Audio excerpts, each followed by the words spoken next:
Hi, my name is James. Welcome to Kingspan Woodworking. Today we're going to cover the second part of the unboxing and assembly of the flagship table saw sled.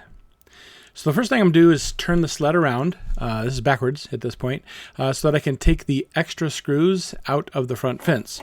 Remember, those screws had to go in the front fence to hold it securely while we set the back fence up and did the 5-cut method on the back fence, because we needed something to hold these two sides secure. But now the back fence was done in the last video, so I pulled the extra screws out of the front fence, and now it's back to normal operations. We can just pull them out here. There's something you should know. In order to keep maximum stability, you need to keep the sled in the rails to take the front fence off. That way it doesn't deviate too much, and it just maintains better stability that way. You could pull it out, but it's better to leave it in the rails. All right, so we're going to start with this triangle. This is the picture frame triangle. This is what the jig that comes with it that allows us to make perfect picture frames relies upon. And sometimes these holes are just a little bit tight. When we made this one, I made this one extra tight on purpose so I could show you. And if that's the case, just grab a 1/4-inch drill bit and drill them out the rest of the way. Then that 1/4-inch bolt will fit in there just fine. You notice there's a little bit of a gap in the T-track at the back before the fence begins. That way you can slide these bolts in and out as needed. You don't have to keep them in all the time. And so we'll go ahead and fit this on and then slide the triangle back all the way to the fence so that it's snug against the fence. And then we will put the star knobs on. If you have some washers, that'll lock it down a little bit tight. Of course, if you buy the sled from us already assembled, then all this is included in it.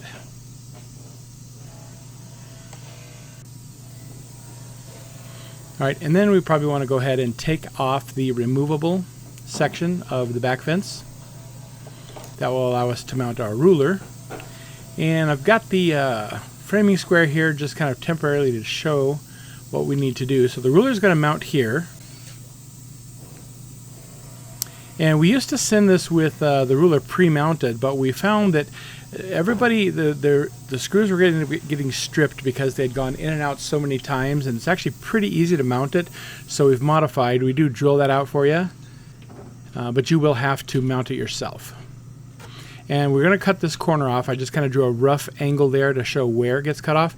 And we want to cut it off right to the exact corner. We want to keep the whole corner there intact of the ruler, but we want to cut right up next to the very edge. And any saw will cut this. You can cut it just fine on any chop saw. It's aluminum. It cuts just as good as wood. Then we're going to go ahead and just take a little slice down that picture frame triangle to establish our cut line. Now we'll use the framing square for a precise location. We want to make sure we line it up to the right side of that line of that cut. That's going to be the right side of the blade. And that is what we are going to run our ruler up against. We're pretending like the blade cut through the ruler. Of course it didn't. It didn't need to do that. We cut it over on the chop saw. And this is going to be the stop block. So this is the stop for the picture frame. And it rides in that groove. It should ride all the way down to the bottom of the groove. And that's how we know the depth to set the ruler off of the edge. So it's a really pretty straightforward operation. So just slide that up until it just touches the blue framing square. And we'll check both at the front and in the back and make sure that the stop is touching the triangle. That's it. If you use a VIX bit, which is a self-centering bit, the hole will be drilled right to the middle. So I like to drill one hole, then put a screw, drill the next hole and put a screw, and so on. That way it doesn't move on me and everything goes in pretty accurately. And don't over drill this. This is a really short screw, so just barely drill it in enough that it holds securely. And because it's such a short screw, that's why we were having problems with it. A few people reported they over drilled it or over screwed it. Ideally, you probably should put the screw in by hand. But since it's short, when we pre-mounted this for people in our shop and then sent it out, then inevitably it stripped very easy because it already had an initial hole in it. So we thought it best to send them out like this, so you guys will have to drill these holes. But as you can see, it just takes a couple of minutes. In fact, the whole second part of the assembly here of the sled probably takes about 7 or 8 minutes real time. I know my video is about 15, but I'm kind of going slow, filming it and explaining it to you. If you're interested in getting one of our flagship sleds and you don't want to build it yourself, we do sell them pre-made. There's a link in the description down below. You can check that out, and I'll put a link to one of our other videos that shows all the features that this sled can do. This sled's pretty unique in the marketplace, so it's worth checking out if you haven't seen it. Alright, so now we're going to pull it back off, but we're going to need to mark where we want to cut this off. If you have a saw stop like me, you don't want your blade accidentally contacting this metal, because if it does, you could trigger the blade break, and that's kind of an expensive thing to do. If you don't have a saw stop, it's not really a big deal. You can just leave it. But if you do have a saw stop, you want to pull that off and take it over to the chop saw and chop off that little bit. You can chop off as much or as little as you want. I just chopped off about 1/8 of an inch here. Even at 1/16 of an inch, the blade can no longer touch it, but you can chop off as much or as little as you like. It doesn't affect the measurement because it's already been set in place as if everything goes right to the very corner that was intact before. And then I like to file the sharp edges there, so if I'm touching it later, I'm not going to get a little cut or a scrape from that. Soften it up a bit on the edges, and you can see how short those screws are there. And that's where it's going to go. And what I would have you do, if you can, is just put a little bit of sawdust in those holes so that the screws that go back in grip nice and tight. Now, I'm sure they'll grip just fine anyway because they've only been out and back in once, but if you do this, it's going to hold a lot more securely. Worst case scenario, if you mess this up and over drilled it, it's really pretty simple to fix. You can drive some toothpicks in there, glue them in, and start over. I've done that plenty of times in my life. And we just go ahead and remount those, and that's it. So that's the triangle with the ruler on it, and that's all there is to doing that. Now you can see that's going to miss the blade for the saw stop if you have one, because we trimmed that a little bit off. All right, now let's mount the stop block. Stop block goes in here, and it'll slide up and down. So you'll have to put this little stop block together. It's pretty self-explanatory, so I won't really show that step by step, but it just kind of screws together the parts of it do. Now you can place this anywhere, up and down or left and right. Doesn't really matter as long as it sits on the block and holds the ruler down. That's all it really matters. I'm going to put it there about in the middle, and I'll put it about where I want it, and then we're filming from the side that you can't see what's happening, but and we'll just kind of mark those holes where they're all at, get them marked thoroughly, and then I'm going to do a little center punch in the holes to help me drill a nice straight hole down the middle. And we'll just take a really small bit, like I say, a 1/16 of an inch bit, or maybe something slightly bigger, 3/32, and drill those in about halfway into this board. And those are the screws we're going to use. And look, here's the short screws. Those are the ones that held the ruler down. You can see how small those are. So you'll use these ones that are just a little bit longer. And both of them are included in the kit if you buy the sled from us. And just go ahead and secure these down fully.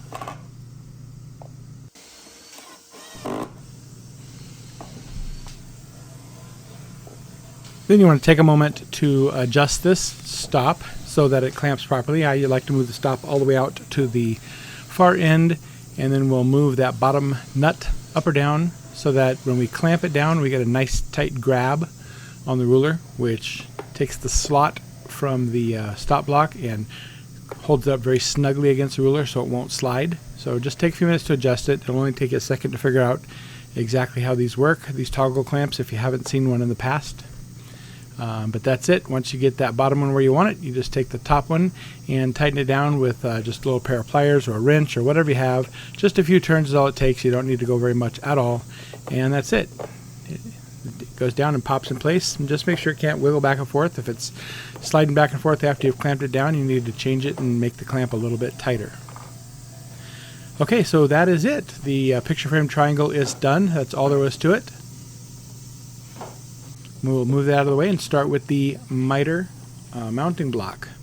It's located. It's named on there, and this is pretty straightforward. All right, so there's two operations to do with this, and one is to drill a hole, and one is to cut a corner off.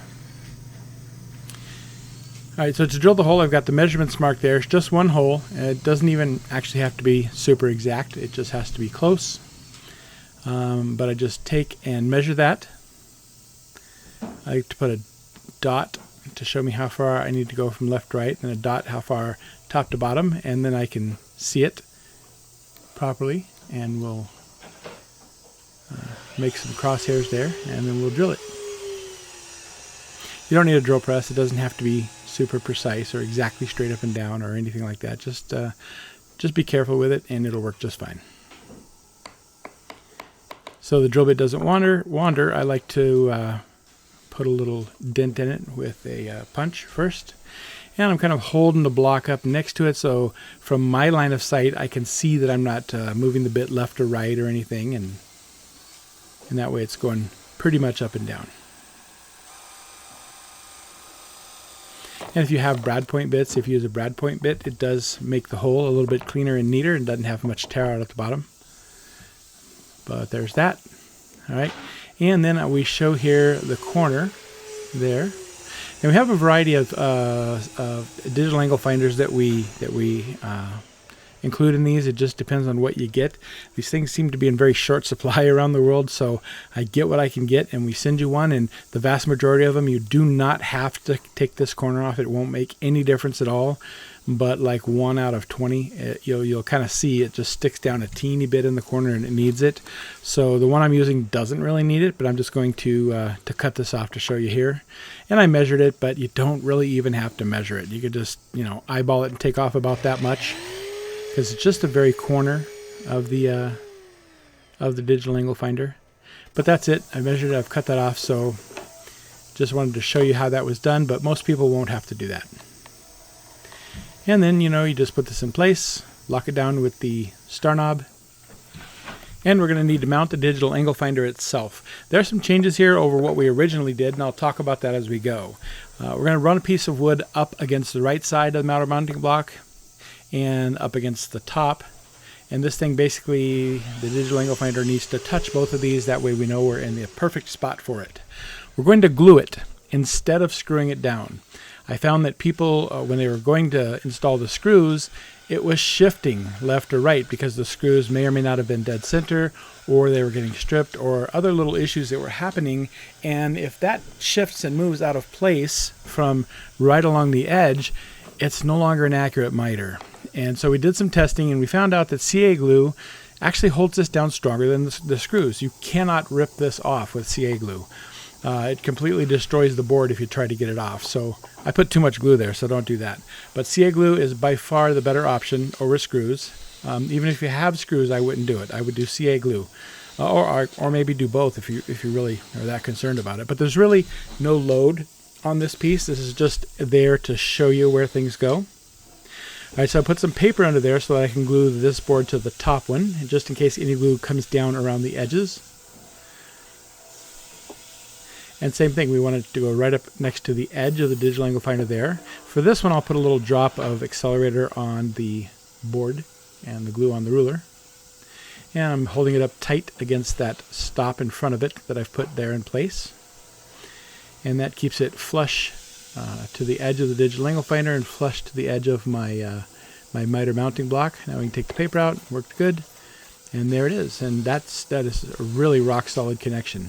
Now I'm going to make a mark here, and I want to put some glue below this, because this miter mounting blade here, the blade has got to go on top or in front of the other one. And this is what our wood will rest against if we're cutting a miter. And just like that, and that's all that's needed there. Pretty straightforward.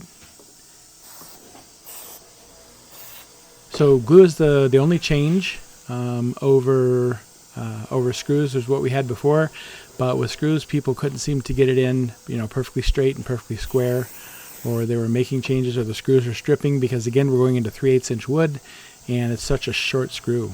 So we'll do a quick test here. We'll zero it out to 0 when it's flush all the way to the back, and we'll rotate it out, and we can measure it or check and see that it's working fine. Bring it back and it stops again at dead 0. That's it. It's really pretty straightforward how to mount this. And that's it. That's the whole entire project. Thanks for watching.